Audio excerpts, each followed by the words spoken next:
Good afternoon. This is SADT, Mike speaking. And today we're going to do a little bit different video, something that I'm sure every one of you, especially the beginners, will find very interesting. It is about the MacGyverman or MacGyvering. I'm sure you've probably heard about it. You have seen the show MacGyver, and you've probably saw how much ingenuity he would use to make his way through an obstacle or defeat an opponent in a make-believe television show. However, MacGyvering or Field-Expedient application is very important in the military, and survival is used all the time. So what I want to do now is start what I want to call the MacGyverman series, or MacGyverman 101. We're going to start by showing you some basic things that everyone can utilize in a way where they can learn from what I'm telling them, not only how to use the things that I'm showing them today, but also how to do their own improvising, use their own ingenuity, if you will, to get themselves out of a tight situation, to defend themselves, defend their family. There's many people who are not so fortunate, especially people who live in the city and urban environments, to have M16s and AK-47s and all those type things, shotguns. They may have a handgun. Well, what I want to do today is how to extend your ability to protect your family if there's one or more of you in a situation and all you have is one handgun. Only one person can hold that handgun at a time. That means the defensive capabilities of that handgun is reduced to the visual range and the positioning of that one armed individual. However, a person with a lot of ingenuity, a MacGyverman, can actually create weapons on the spot, in the field, as the situation is unfolding.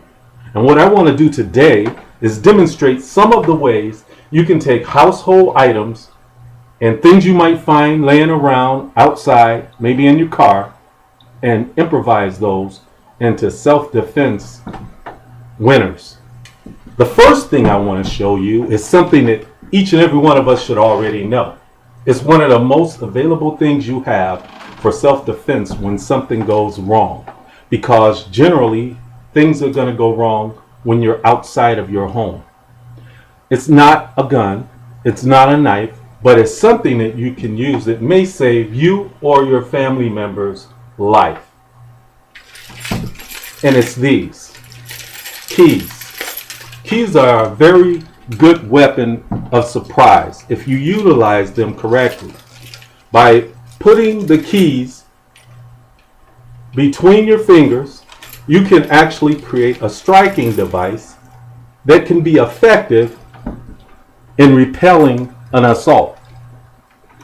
This is not an ideal weapon, but it is a weapon that you can use to strike an individual in the face, slash a person across the face, buy yourself some time. That's what it's all about, time and distance.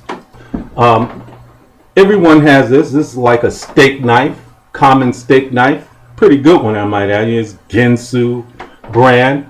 But this can only do you so much good when you're in a survival situation, say a world without rule of law situation, and there's a mob trying to get into your home. You have one person armed with a firearm, and this is your only other available weapon.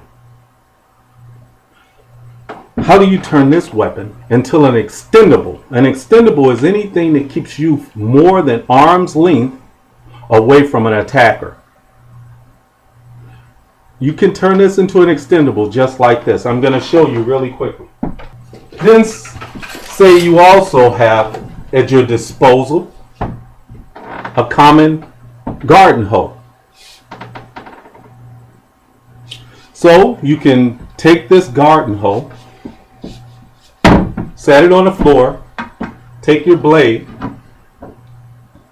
and your duct tape,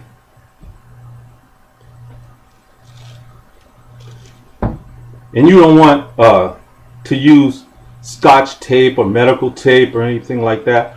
But if you have to use that, then that's fine. Do it the best you can. Anything will be much better than nothing. I'm not going to wrap this like I would if I was going to go into combat. I'd make sure that I had it on here very good and secured, especially at the bottom down here where the knife engages the handle you're attaching it to, for security, to keep it from being pushed back if you have to use it to thrust with.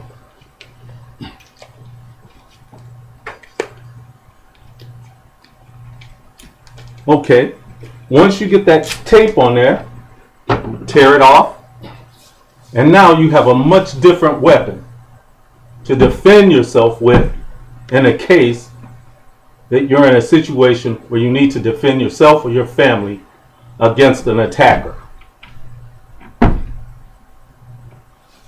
You see the difference? Actually, you have two weapons. You have the hoe in, and then slashing, almost like a military rifle with a bayonet attached.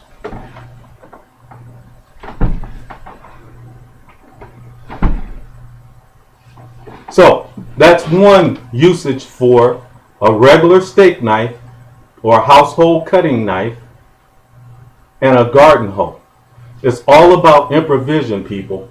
This can save your life in a given situation where otherwise you would be trying to fend off maybe a much bigger attacker with a knife at close quarters. Extend the distance between you and the attacker, giving yourself a better chance of defense and escape. Other things that you can use to do that same trick with, if you're in a car, for instance, is this. Everyone probably has one of these in their car, but they never think about having it in an SHTF situation or a world without rule of law situation. These are equipped to be extended, and they're just as long as that other thing.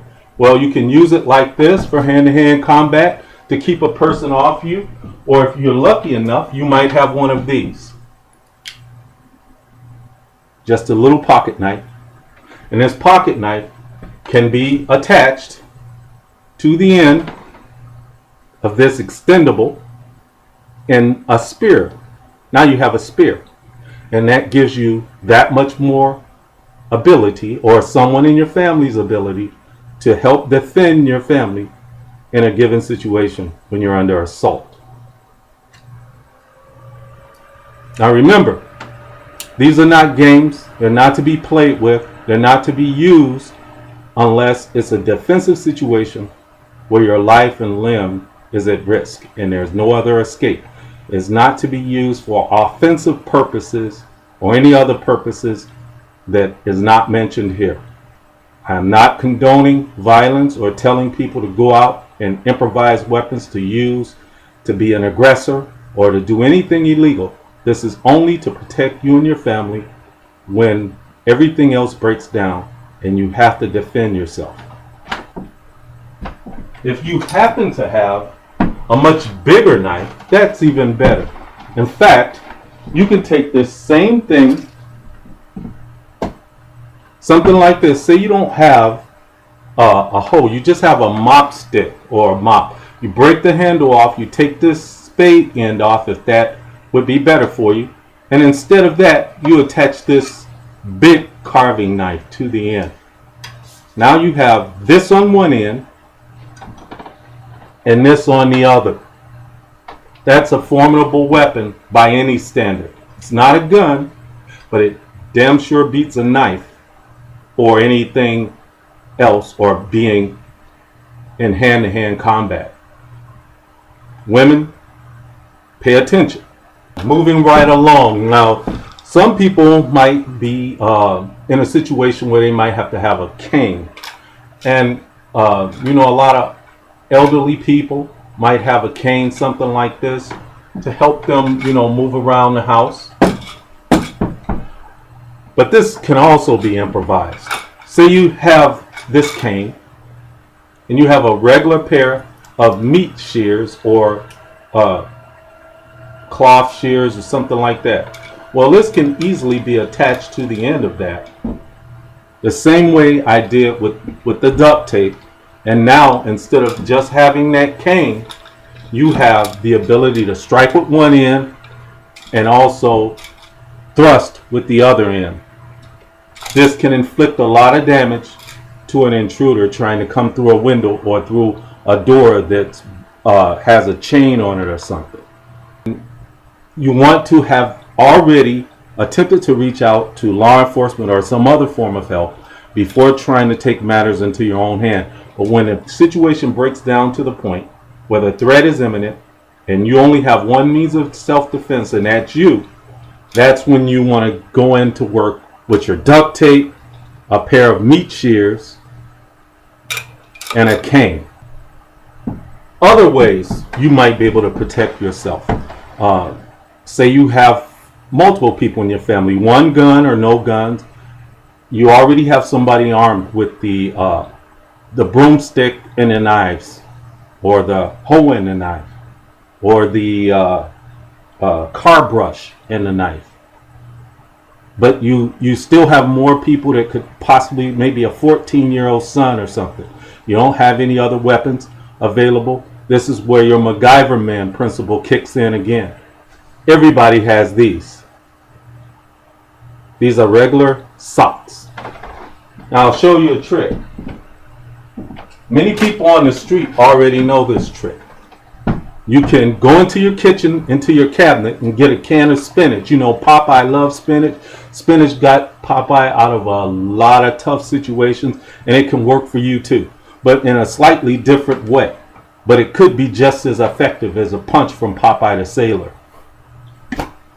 One. And this is a can of spinach. Brand, not important. Popeye loved them all. And I guarantee you it will be an intruder coming through a window's worst nightmare, or stepping into your room or into one of your kids' rooms. Say your teenage daughter.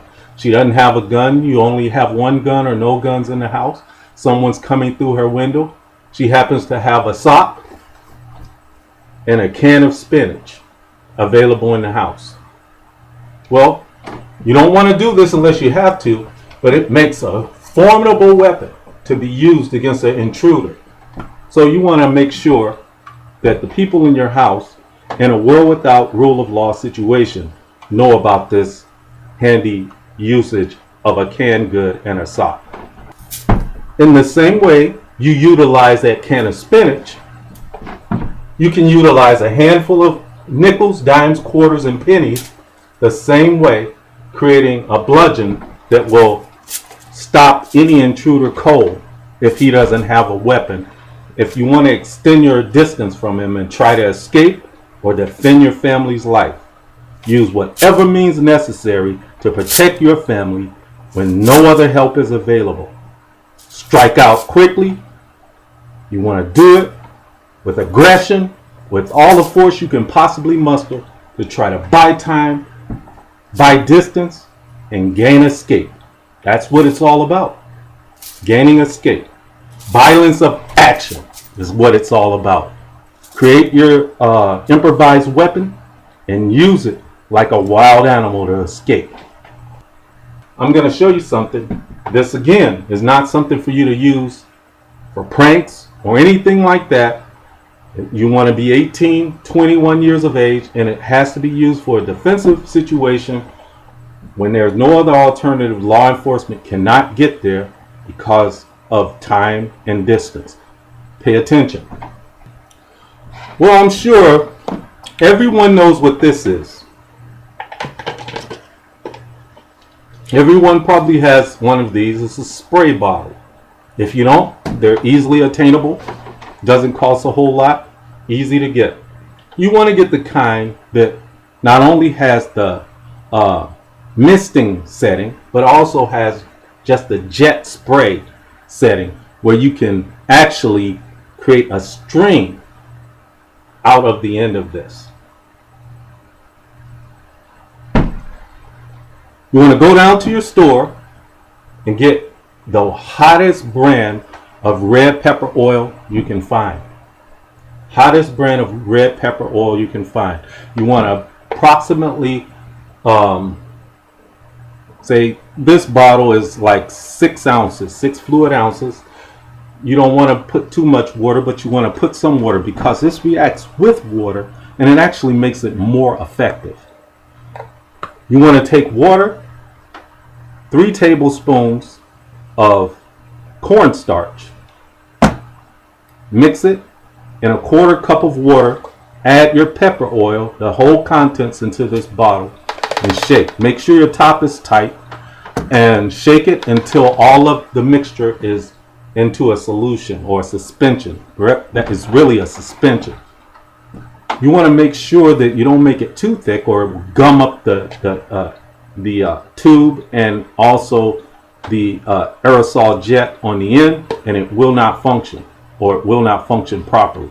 What you want is a straight direct stream of fluid coming out. Because of the cornstarch, especially if you can add hot water and the oil in the pepper oil, which works better than just cayenne pepper powder,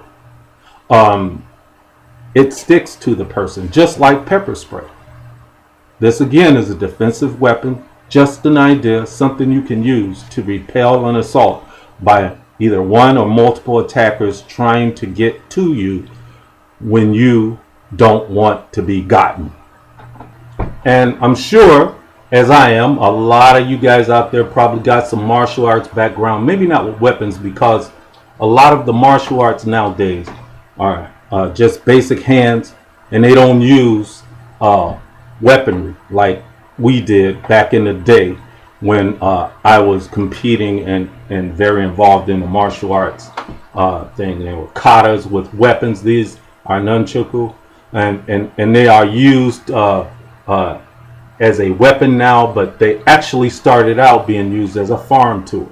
So this in itself is an improvised field-expedient weapon. And so you can utilize something like this to protect yourself and give it an added dimension, and I'll show you how in a second. Well, everybody knows the application like this.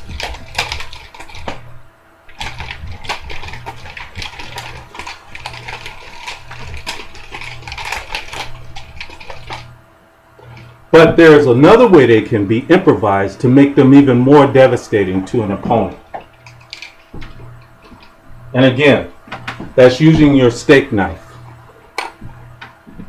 I don't recommend this with an amateur, not even some people who've been doing it for years. Unless you are really proficient with this weapon, never do anything like this. I don't recommend that anyone try it, and you definitely don't want to play around with it. Make sure if you do have to use something like this, you know what you're doing, because everyone knows what goes around comes around. That's a lesson that you learn when you're dealing with nunchucks. Trust me, you learn that what goes around comes around. It's like the boomerang effect. You swing it in a direction, it's coming back to you. So you better be prepared for it when it does. Okay. You take a set of nunchucks. You can attach 1 or 2 knives to it. Remember, this is Field-Expedient, and it's a weapon not of choice, but of situation. You can use it to jab. You can use it to slash. Or you can use it like this. Nothing stops you from using this weapon like this if you have the ability, if you have the training. But if you do not have the training, then you don't want to use it. It's all about having the training, the time, and surprise. Use your Field-Expedient weapons only when necessary, but have them available to stop an attack. Going to a different type of weapon. I don't recommend this being used, but in a situation where SHTF has occurred, Use whatever it is available to save your life. Anything that works was a good weapon if it gets you out of a jam. This right here is a simple, inexpensive flare gun. You can get one of these at any department store like Lowe's, Walmart, any of the big stores, Sports Authority or whatever. They probably will have this for camping, boating, and things like that. Well, in an emergency situation, this might help you repel an assault by a crowd. They don't know what this is. They don't know what you would be shooting at them. This is not to be used as a joke. There's a serious penalty for utilizing something like this as a weapon. So if you use it, make sure there's no other choice.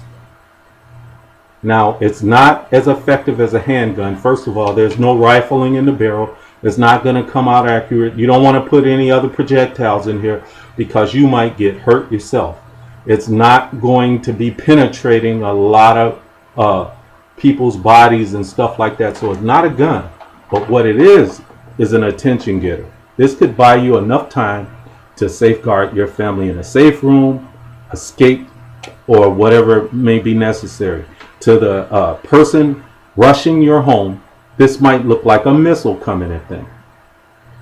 So that's what you want to do, is you want to use things that defeat the enemy's mind first. If you can defeat the enemy's mind, you stand a much better chance at defeating them.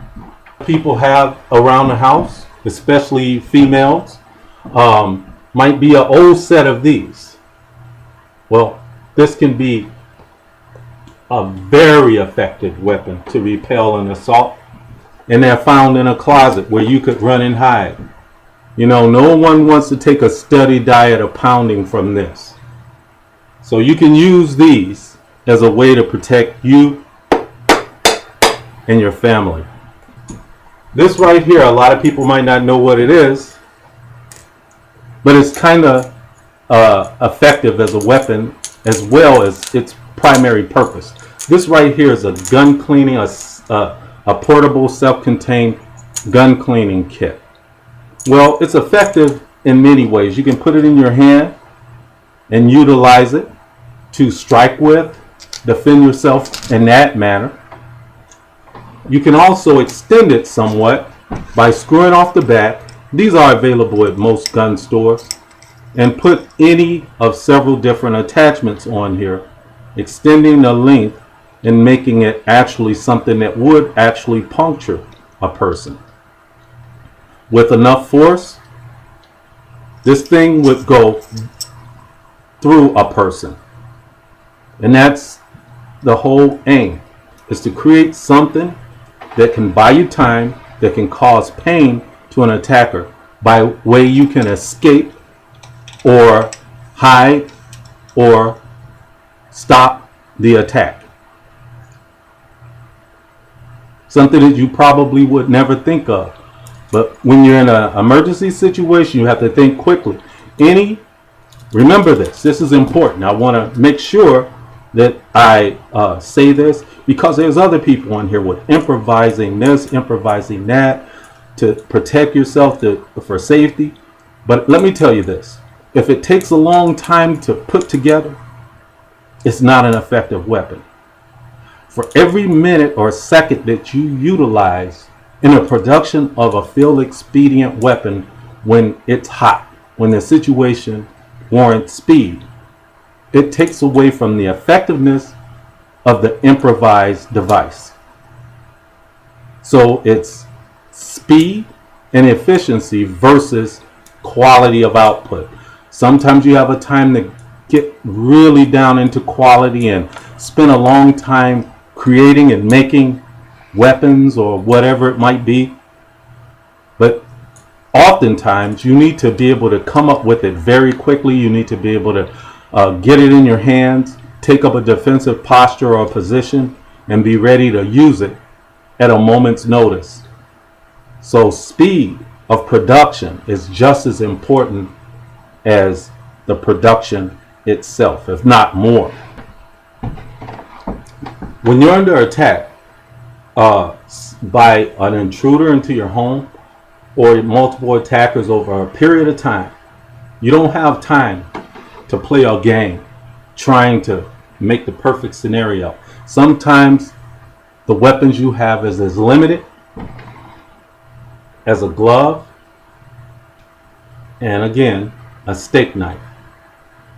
With this glove and this steak knife, you can create a weapon that is very functional. I'm going to show you how to do it, and then I'm going to demonstrate why it's so effective.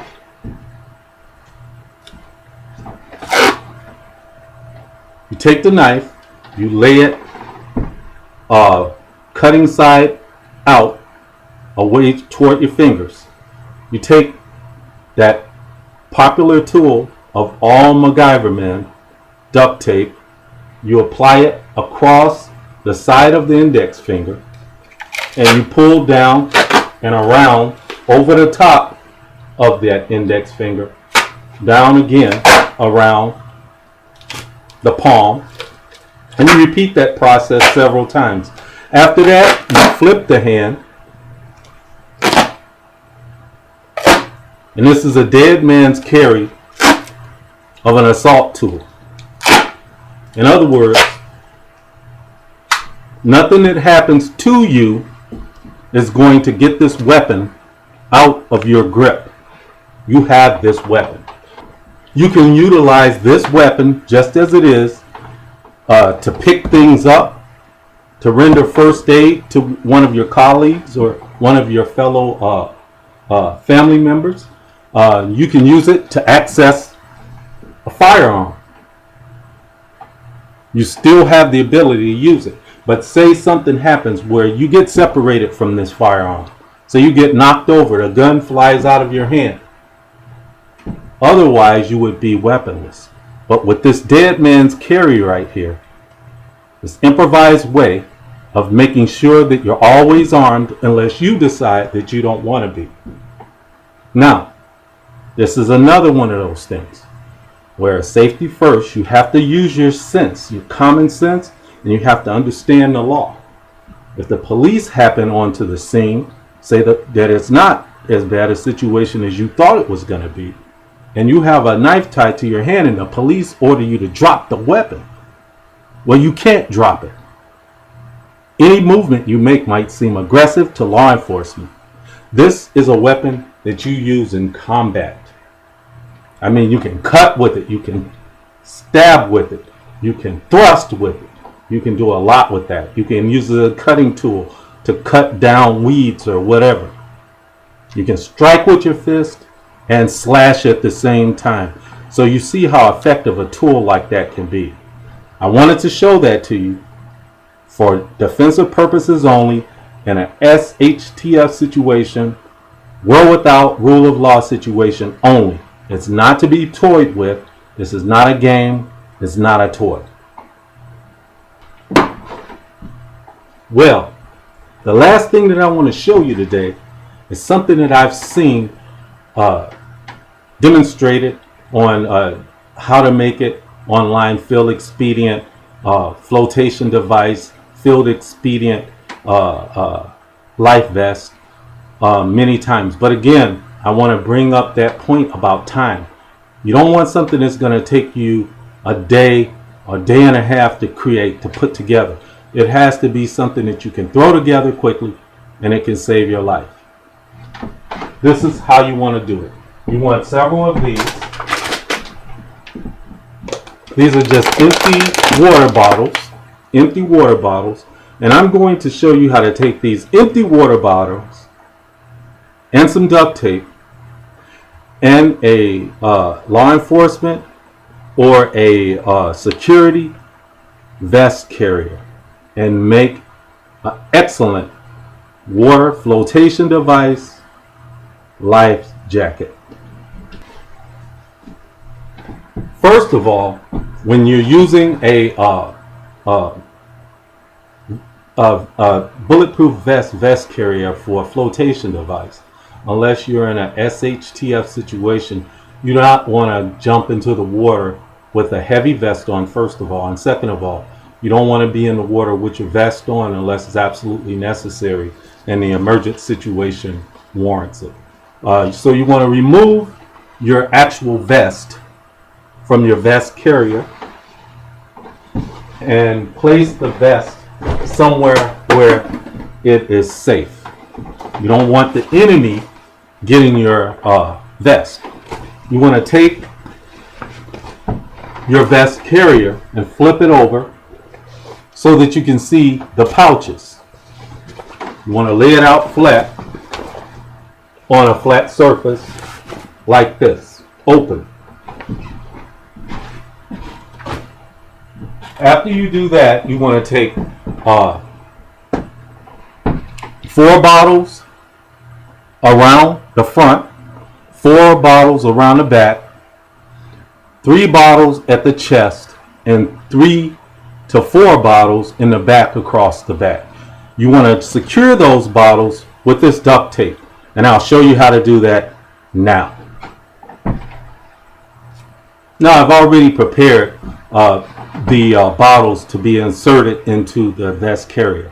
However, I want to show you quickly that this is the quickest and most efficient way to improvise a water flotation vest using your vest carrier as a holder, or a jacket, or a coat, especially if it has an inner lining. You can utilize that. Just think about it. Use your own imagination to see how a jacket that has an inner lining and a few safety pins can be used the same way I'm going to demonstrate with this vest carrier. You want to take your bottle, attach one end of the duct tape to it like that. You want to take the next bottle, drop it in, attach the duct tape. You want to take the third bottle and quickly and effectively attach all 3 bottles together, making sure that the tape is on there securely, just like that. Very quick, very simple, and very effective in getting done what you need to do. Now, to save time, I've already incorporated the bottles into the back. Now I'm doing the front. As you can see, I have already pulled open the place where you would normally put your body armor, and I put the first row of bottles, the 3 at the top where the chest would be. And now I have the second portion, which is the 4 across the waist. This should give you a little wrap around if you're a small-waisted guy like myself. If not, it will still give you the buoyancy that you need. Now, when you're doing this, you want to make sure that you have effectively tightened all your tops so that the tops are all secure at the top. Remember, you don't want to take a long time trying to come up with these ideas and make them work. You want to do it as quickly as possible and make it work. After you get that done, you want to reach around and grab your connective materials and snap it into place.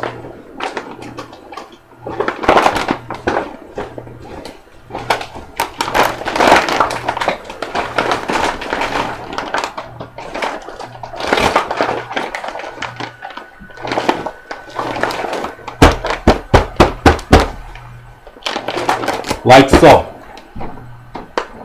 With this, you can survive any encounter where you have to go into the water for a long period of time, provided you don't end up suffering from hypothermia and passing out. But this will keep you above the water indefinitely. Remember this idea. Vest carriers are pretty inexpensive. Jackets with inner liners are even cheaper.